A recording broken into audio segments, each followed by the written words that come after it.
অনেক সময় বলেন যে সপ্তাহে একদিনে ধরা যাবে না, এরা তো বিভিন্ন জায়গায় লুকে আছে, আস্তে আস্তে এগুলো থেকে বের করে ধরা। আপনারা হয়তো জানেন যে ওই যে মতিউর, যে ছাগল মতিউর, সেও কিন্তু ধরা পড়ছে, তারও কিন্তু এতদিন ধরা যায় না। মানে যে আসে না কেন সবারই কিন্তু আইনের আওতায় আনা হবে।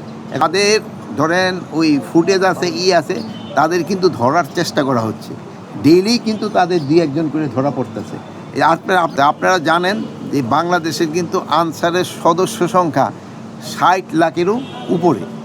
তা আমরা এরাদের সবাই কীভাবে ভালোভাবে একটা ট্রেনিংয়ের আন্ডারে আনতে পারি এবং একটা ডাটাবেসের ভিতরে যারা থাকে এবং কীভাবে সমাজে বিভিন্ন উন্নয়নমূলক কাজে লাগানো যায় এবং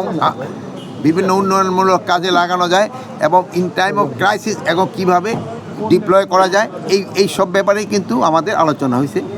এই মহাপরিচালক এরা খুব ভালোভাবেই চেষ্টা করতেছে।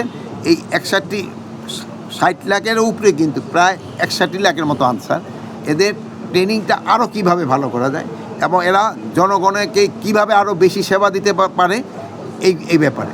তা এই বাহিনীর আবার কত কিছু সমস্যা রয়ে গেছে, ওই সমস্যাগুলিও তারা বলছে এবং এই সমস্যাগুলি আমরাও কত তাড়াতাড়ি সমাধান করতে পারি এইগুলি ব্যাপারে আমাদের এখানে আলোচনা হয়েছে। আর একটা হলো, জানেন এই ফোর্সটা কিন্তু যেহেতু আমাদের অন্যান্য ফোর্সের সাথে তারা কিন্তু বিভিন্ন সময়ে ইভেন যে কোনো ক্রাইসিসে, যে কোনো দুর্যোগে এরা কিন্তু সবার সাথে কাজ করে এবং এরাই কিন্তু মুখ্য ভূমিকাটা পালন করে। এবং দেখছেন আপনারা এই গত পূজার সময় তাদের ভূমিকাটাই কিন্তু ছিল মেইন। তারপর আপনার দেখবেন যে ইলেকশন সময়, এই সব সময় কিন্তু তাদের একটা বিরাট প্রয়োজন পড়ে। এইগুলি সম্বন্ধেই আলোচনা হয়েছে এবং এরা কীভাবে তাদের ট্রেনিংটা আরও ভালো করা যায় এবং তাদের কিছু সুযোগ সুবিধারও অভাব আছে, ওইগুলি আমরা কীভাবে তাড়াতাড়ি সমাধান করতে পারি ওই সব নিয়ে আলোচনা। এবং এখন তরুণদের কর্মসংস্থান, যেটা আনসারের মাধ্যমে কিন্তু একটা কর্মসংস্থানের ব্যবস্থা হয়। আমরা যে বিটাগের মাধ্যমে কীভাবে 1 লাখ লোকের কর্মসংস্থানে একটা ব্যবস্থা করা যায়, এইটার ব্যাপারেও আমরা আলাপ করছি। আমরা হয়তো উচিত ভবিষ্যতে হয়তো এটার আমরা ফলটা পেয়ে যাব।